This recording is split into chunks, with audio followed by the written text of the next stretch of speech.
Welcome to another episode. In today's episode, the question is, what do we do when our mind becomes stagnant? I'll repeat. What do we do when our mind becomes stagnant? Why is your mind stagnant? Are you depressed? Or is it because you think you have nothing to do? Or is it because you have achieved everything? If it is depression, you have to start some activity which you like and come out of it. And the other two, that you have nothing to do, is not true. There are so many things you can do in this world when you are alive. And you cannot achieve everything. That is impossible in this world, in any particular field. Even if you take one field, you can't say I have reached the limits of this field. Knowledge is unlimited, experience is unlimited, practice is unlimited. So all these are not true. Only thing is you may be depressed. If it is depressed, you come out, start an activity. You can do so much. You can read in your field of interest, practice it, excel in it. That goes on for a lifetime. And if you are bored, pick up a cycle and go out to the beach. Truck in a hill. Trucking is good. Whatever. You can do so many things to get out of boredom.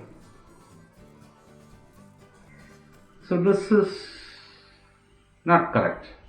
So all the three, that you have nothing to do, has no meaning. Let us see J.Krishnamurti, from J.Krishnamurti, this Matter of Culture, chapter 17. Now, don't you think human beings are like that? They dig a little pool for themselves away from the swift current of life. And in that little pool, they stagnate and die. In that stagnation, this decay we call existence. The river is flowing fast and furious. You don't want to touch it. Life is like that. It's flowing river. But small puddles are formed on the sides where stagnant water is there. It overflows and stagnates on the sides of the river, like little pools. So instead of being in the river of life, we also take shelter in that little pools of stagnant water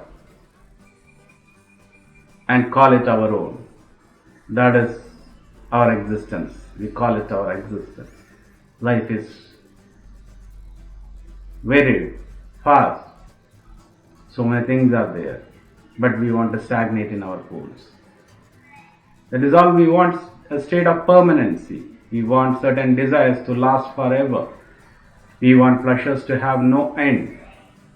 We dig a little hole and barricade ourselves in it with our families, with our ambitions, our cultures, our fears, our goals, our gods, our various forms of worship.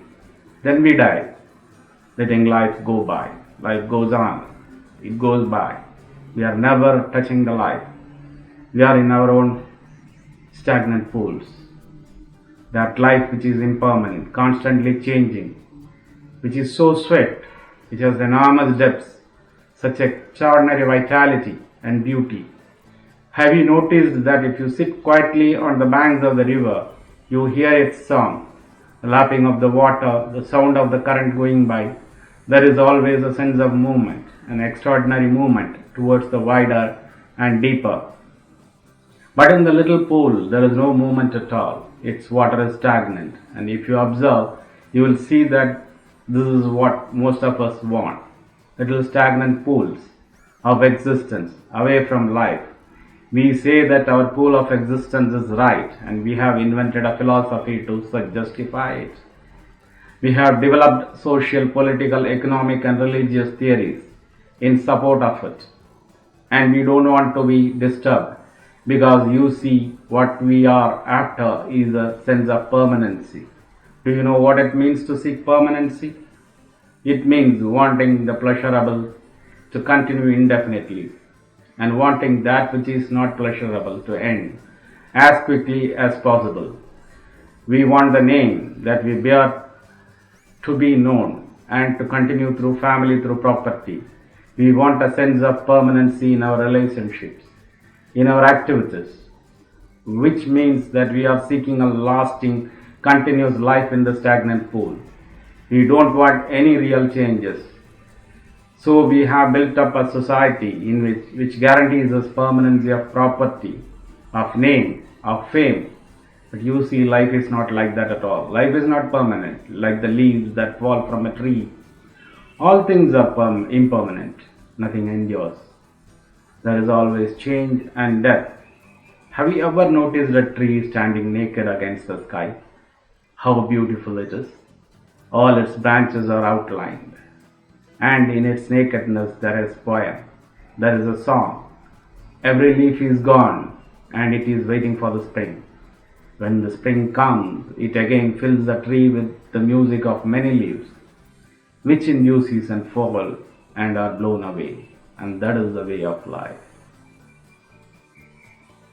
Here J.Krishnamurti compared to the river first, the main river, which has got deep water in certain places, shallow in some places, wide in some places, narrow in some places, high current in some places, smooth flow at the edges, stagnant pools. The stagnant pools, we call it our life. We never touch the main river. Then he compares it to the tree, the leaves. Life is varied, there is no permanency. The tree is there, the leaves grow, the branches grow, the leaves grow, they fall. It is blown away by the wind. Then the tree waits for the next season, for the leaves to grow up again. It goes through all this, the summer, winter, spring, autumn. It goes through all the seasons with varied effects on it. The changes are inflicted on us. But it never worries. It stands there. It changes according to the season. That is what life is. Not permanent, not a stagnant pool. There is a change every time, every minute, every moment. So face it. So this is our answer to the question about the stagnant mind. Why our mind becomes stagnant? No, it is not stagnant. Don't make it stagnant. Don't be in a little pool, stagnant pool. Come out of it into the mainstream of life. So with this we will end this episode. Stay with me for another episode. Subscribe to my channel. Thank you.